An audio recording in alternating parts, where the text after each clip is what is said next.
More teens are saying they can't sleep because they're worried about the environment.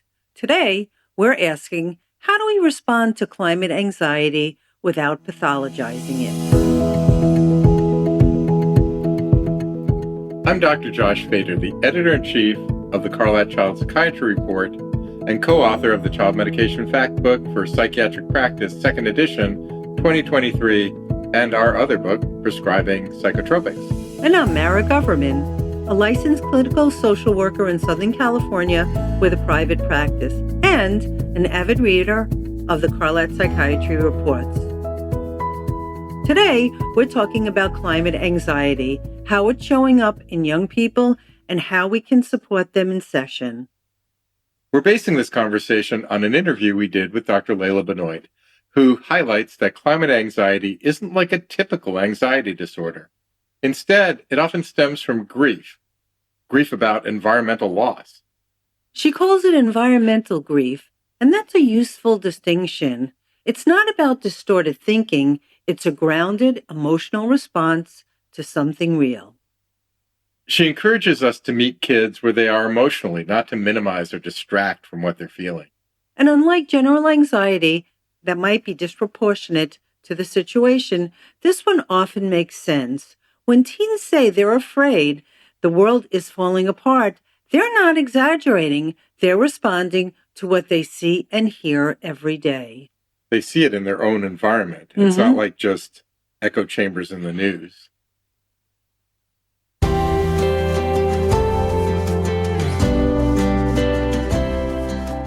Let's talk about numbers for a minute, though. According to recent surveys, 75 to 80% of 15 to 25-year-olds are worried that climate change will affect their generation. Around 17% of teens say they've lost sleep over it. And I see that in my clinical practice, right? I mean, we in San Diego have had more heat. We can tell that our microclimate here at the coast in Southern California is changing. Our wildfires are becoming more problematic. Our air quality is worse. I mean, there's a lot of changes that we're just seeing. And of course, we're trying to help our patients to be able to meet the moment that they are presented with by our generation and generations before us. For some patients, the sense of hopelessness or paralysis often comes from a lack of action or a feeling that individual efforts don't matter. And that's often reinforced at home. As Dr. Benoit points out, even though many adults say they're worried about climate change, they rarely talk about it with their kids. That silence can make kids feel dismissed or unsupported. Since COVID and the economic challenges that people face, it's a lot harder to volunteer and commit to climate change activities and committees. So parents might not really be getting engaged how they otherwise might have been previously. And kids are not going to do that on their own. Right. Yeah. Some will. You have some kids who kind of rail against the machine and, we're going to do it differently. But here we're talking about them being kind of overwhelmed. It can also block action. If parents aren't validating the concern, the child may freeze or feel ashamed or feel like it's all on them to fix the problem. And we've seen that. Think about those PSAs with polar bears stranded on melting ice. They stir emotion, but then what do you do with that feeling? So what do we recommend in session? Dr. Benoit suggests promoting community-based action. Something as small as planting trees or insulating school buildings can help restore a sense of agency. Yeah, and we got to kind of do these things in a developmental way. So for a little kid, planting trees is hands-on and makes a lot of sense. For an older kid or maybe a teenager, it might be more political action, right? Advocacy with your city or your county or your state or even federal. Or writing to your representatives in government. Writing, marching, things like that, getting people active so that they can be more involved in the solutions. And, I have this happen all the time, right? I've got patients who come in and they're anxious about, whatever's going on in the world. And I tell them, let's think about what you can do to actually do something to be active so that you feel like you're working on this and part of the solution. And it does feel overwhelming, but there's really not a choice other than to kind of get engaged and work on these things. So my hope is always that they do this, and occasionally they get involved, but not always. Part of that is like what we were talking about earlier. Will their parents have the bandwidth to help support them doing it or to get involved themselves? The operating principle here is that action improves mood. And there's data to back that up. Studies show that young people who engage in climate advocacy report better well-being overall.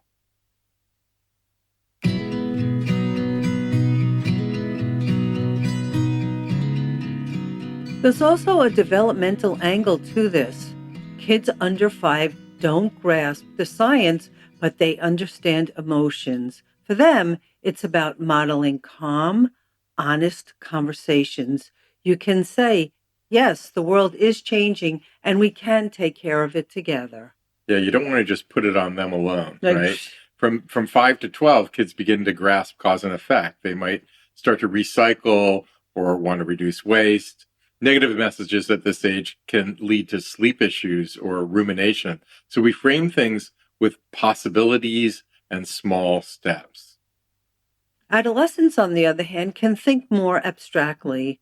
They see the global picture and often want to work on bigger projects, solar panels, climate marches, environmental clubs. And they may need help navigating feelings that might overwhelm them. One tool is to ask, what can I do on my own that helps the planet and makes me feel better? What can I do with others? And they don't need to be perfect solutions. They need connection. Even just hearing, I see what you're doing and I admire it, can shift the tone in a session. When I became co-chair of the Trauma and Disaster Committee of the American Academy of Child and Adolescent Psychiatry, I had previously been serving as the international liaison to that committee, doing a lot of work with peace building with young children who are impacted by climate change and war all at the same time, and climate change that makes wars worse, all those kinds of things. One of my thoughts was, well, if I'm going to do this, I'd like to really focus on climate change as one of the things our Trauma and Disaster Committee could work on, because we're getting all these disasters and then wars and conflicts that are driven partly by the climate change and things like that. And so I thought that would be my heavy lift. And what turned out to occur is that a lot of younger colleagues, mostly younger colleagues, took it up upon themselves to create a climate committee, which we were able to support as part of our process in trauma and disaster. They eventually, just last year, and in record speed, went from an interest group to a committee at the American Academy of Child and Adolescent Psychiatry. So on the one hand, I really wanted this to happen. On the other hand, here were younger colleagues really taking the ball and running with it, doing all kinds of things, including testifying. And I say younger, they're not all younger. There are a few that are, my age and older, old people like us. It's just so gratifying to see them do that and to see how their actions are effective and helpful, and also helping all of us to feel like we're doing something that's useful. And I think that, kind of comes down to a principle of how do we stay calm to help families stay calm so that those families can help their kids stay calm. And part of that is getting involved ourselves in advocacy so that we feel like we're doing something effective and meaningful. Another thing I was thinking about is, when is the appropriate time to explore those issues in session? And I guess if you come with a biopsychosocial framework, within the social framework, it's just asking and in being curious with your clients, what are some of the social action issues that give them anxiety, and how do we deal with that? I think you're right. And, I'm thinking about colleagues who are like in their car listening to this and thinking, like, I have time to ask about that stuff. But I have to tell you two things. One is it comes up because kids bring it up a lot of times. But the other is that it's kind of on us to be touching base on, if you're only using like the heads mnemonic, home, education, activities, drugs, and sex, intimate relationships. And even suicidality. Just suicidality is, well, that's a different mnemonic for a different part of the visit. But for the heads mnemonic, one of the things that naturally comes in is, what are your activities? What's happening your interaction and relationship to the world around you. Mhm. What are you seeing? And it's kind of open-ended, and then you can sort of see from there what's popping up on their radar to share with you. And it might be something about friends. It might be something about, there was a flood in World Southeast events. San Diego, world events, things like that. Mhm. Yeah. Every day there's something. And the question is, what are they looking at? What are they doom scrolling? And are they going to talk a little bit about it?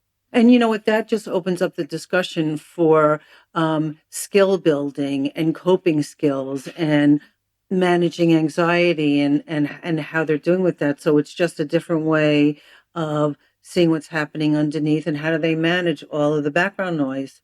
Right. And from your perspective as a therapist, you can lay back and kind of explore that and pick it apart. If I'm doing a med check, I can at least tag it and talk to the therapist about it. If I'm doing therapy, which I do a lot of, I can lay back and talk about it and think about it. And if I'm somewhere in between, usually there are things, and we have to have them in our back pocket to think about, well, what does this mean to you? And let's write this down as one of the things that you're concerned about. And we want to, get a plan around how do we address whatever that is.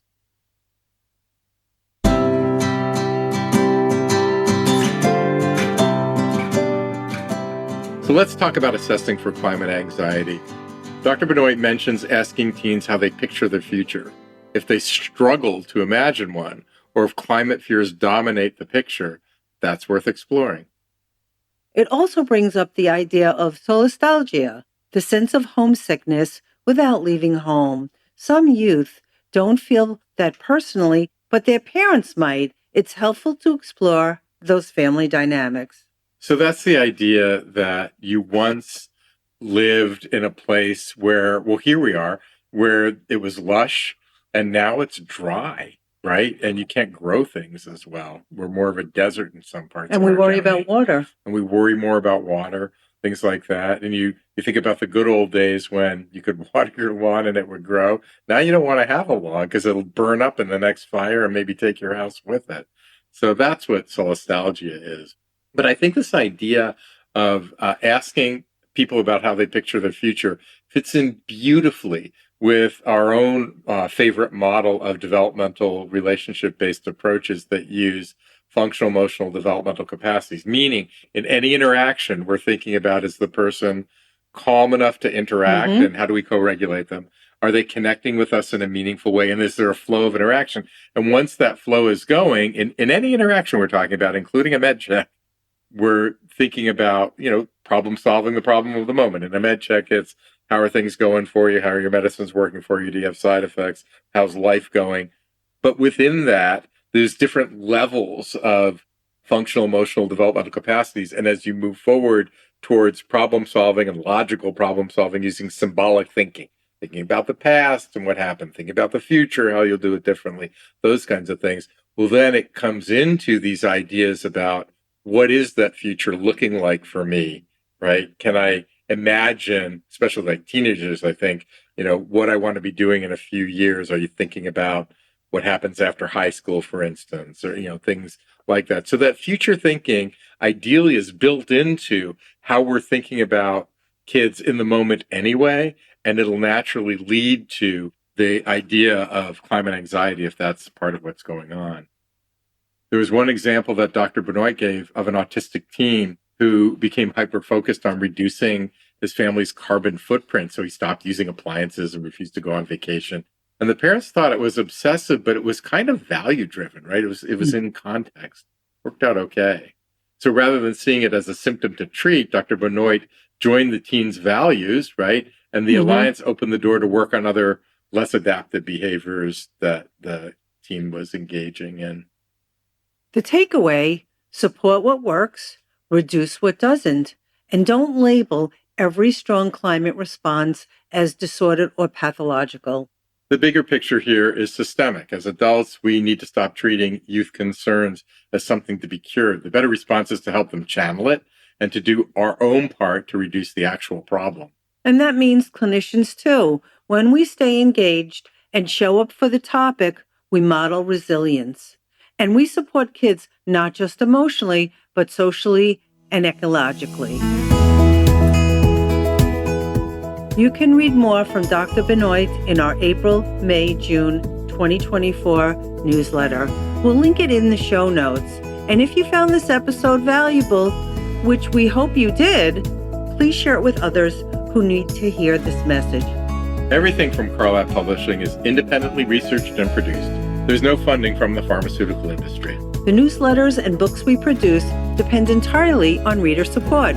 There are no ads, and our authors don't receive industry funding. That helps us to bring you unbiased information that you can trust.